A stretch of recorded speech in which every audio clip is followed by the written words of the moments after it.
Welcome back to another episode of Rock Boys Football. Absolutely massive win by Billy Napier and the Florida Gators at home last night against Tennessee. The fellas went back and watched the game this morning. Have some big takeaways, but Dill, my biggest takeaway, so many people wrote this team off heading into the season, questions about keeping the recruiting class. You talk about a win that inspires confidence into a young team getting into the SEC schedule.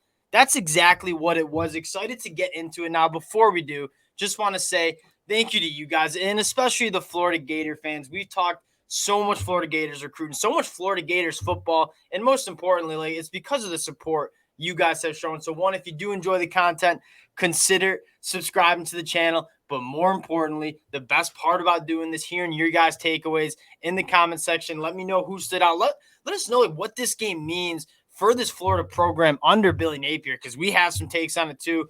Dill, without further ado, big takeaways from this massive Florida win against Tennessee here. And I think you said it right. This was just a straight up beating Tennessee Volunteer football. I don't think Tennessee necessarily played horrible or lost this game or Florida had some magic happen. It just was like a wire to wire clean football game that Florida played against a really, really good Tennessee football team.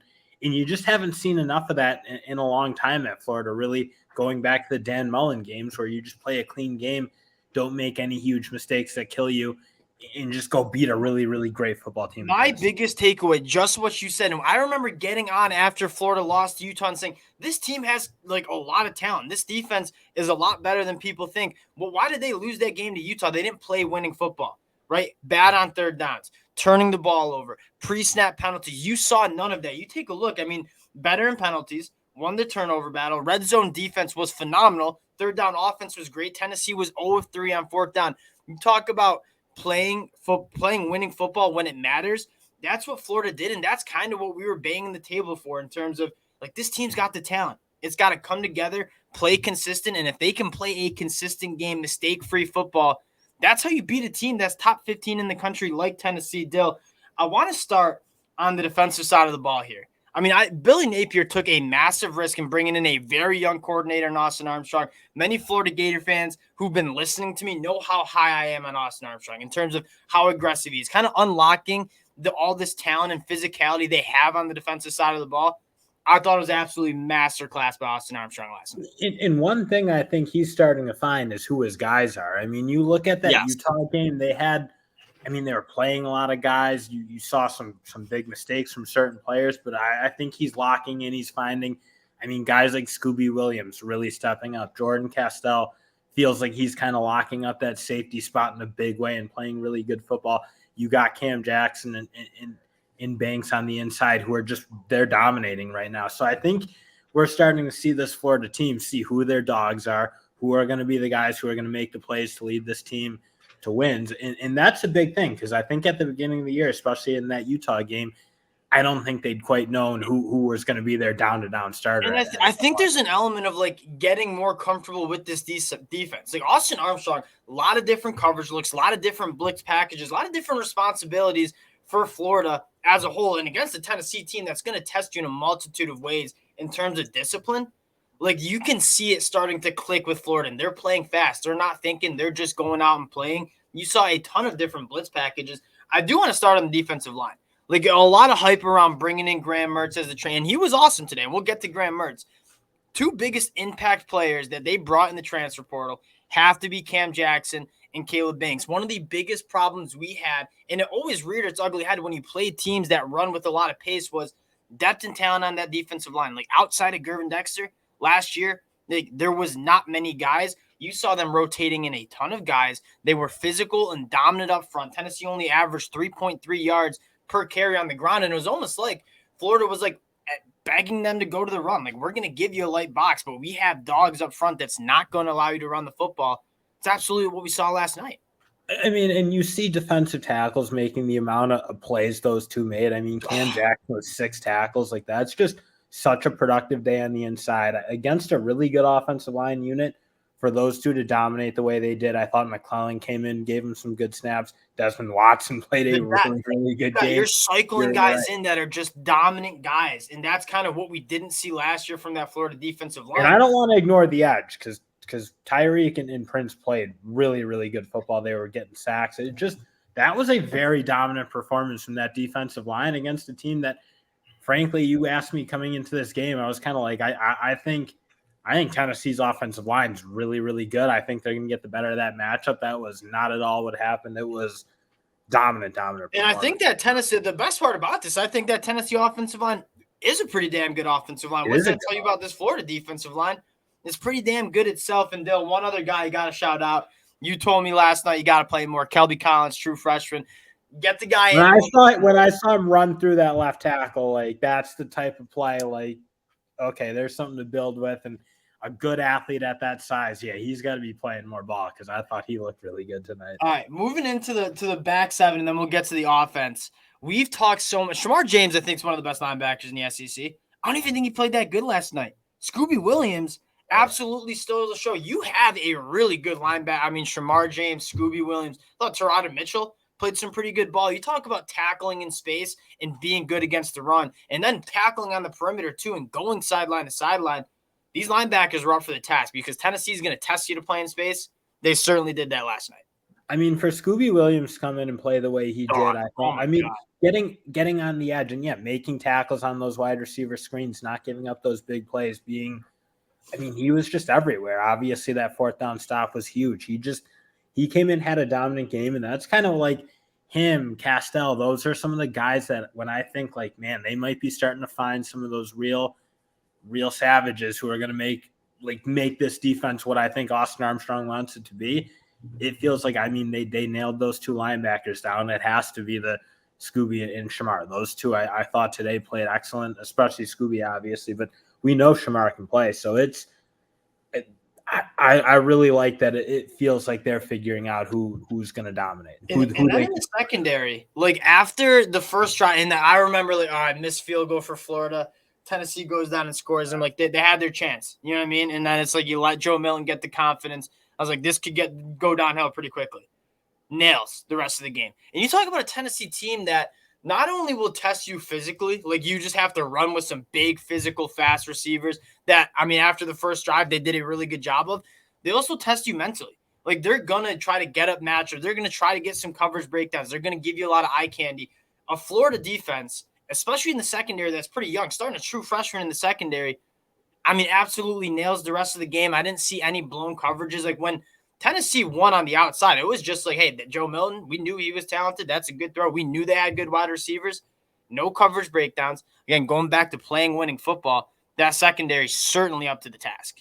And that's the big thing, because if you can frankly do that to Tennessee and not give up big plays, I think a lot of teams are going to be successful against that team because, again, to make Joe Milton just go down the field and make 13 or like 10 or so really good throws, that's probably the recipe to kind of slowing that Tennessee attack down. And he made some plays for sure. And Brew McCoy obviously made some plays, and Keaton made some plays. Like they're really, really good players. But you're just to not give up anything easy really all night besides that first drive and maybe one other drive I'm kind of thinking of where the tackling wasn't necessarily up to snuff. I mean, just to make everything a grind, I think is huge. And it's a kind of it's a much different kind of situation than what you've seen at Florida in a long time, where it a lot of times did feel very easy for teams to go up and down. There's just nothing easy tonight. I don't want to focus on the future because I think this team can be really good in 2023. But man, a lot of these guys are coming back next year. You got a lot of young talent that's stepping up on the defense. If you're Austin Armstrong and Billy Napier, man, you are building something special on the defensive side of the ball. Now, the offense was phenomenal too.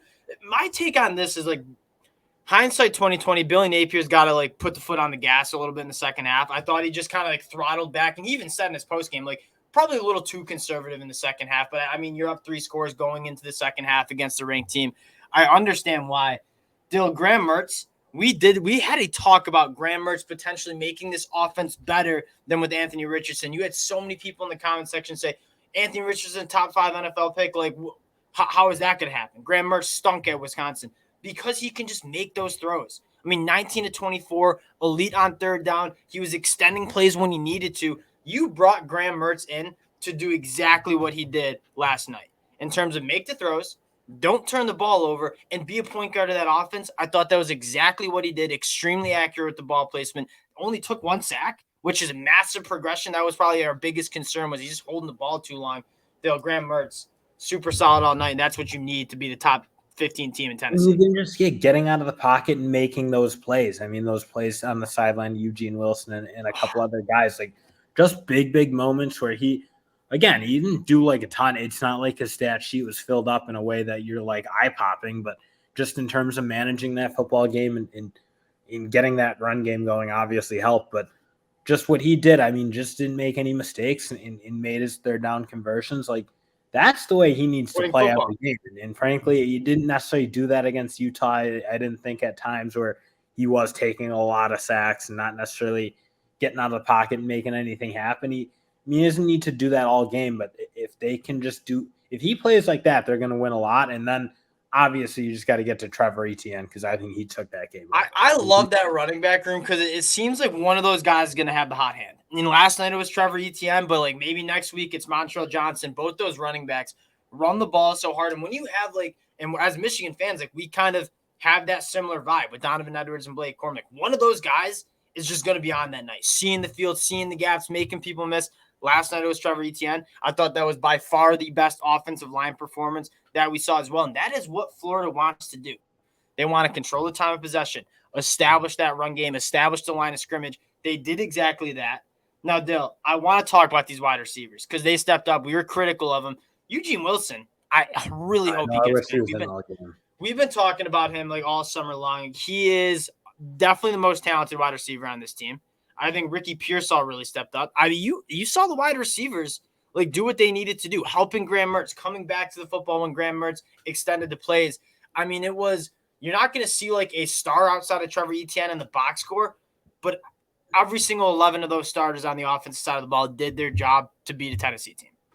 Yeah, and you're right. And obviously to lose Eugene Wilson the way he was playing, like the fact that didn't like necessarily derail what they were doing on offense too much, very impressed. Like very impressed with what, obviously Pearsall and Douglas made a couple nice plays. Like just having the guys step up and make the plays. But honestly, just going forward, I want to see Eugene Wilson. Hopefully he's obviously healthy, and that offense, that passing attack has to run through him, because he's got a unique skill set that's not really matched by anyone else on this floor. Again, you talk about like the future of this program, like Eugene Wilson. We haven't even seen much like Andy Jean and Aiden Mizell, but they're going to be dogs too. You have DJ Lagway coming in the 2024 class. I don't want to like overreact over one game, but like this is I think a program or like a 10-year regime defining win for Billy Napier in terms of where this is going. And I want to close out on this. This is a Florida team that all offseason we're saying it's young, but it's talented. And if it comes together, if they get some confidence, like this is a dangerous team in the SEC. And you look at the SEC, like Georgia, Alabama, LSU, those teams aren't scaring you to death. And I'm not saying I'm picking all of them to go in Florida to beat all those teams. That being said, and Florida has the talent to bang with anyone in this conference. If you're a Florida Gator fan, what you saw last night, I mean, you can tell I love talking about Florida. We've talked about them so much. I'm fired up Sunday morning. This is going to be a really fun. Also just straight up an electric atmosphere. No doubt was very good. Obviously had a decent recruiting weekend going on. That's not. I want to close out on that. Billy Napier, 11:51 Eastern time. This is like an hour and a half after the game. You had the scuffle at the end. He's still on the field talking to high school recruits. You talk about why are people wanting to go to Florida? And they went 6-7 last year. They might not even win 7 games this year. It's because of that, man. Like they trust like what's going on with Billy Napier. He's a relationship builder. That's the type of stuff you want to see out of your head coach that not a lot of head coaches are giving you. You want to know why they want to go play for Billy. That type of stuff. 11:51 Eastern time after one of the biggest wins that he's had as a head coach. He's on the field recruiting players.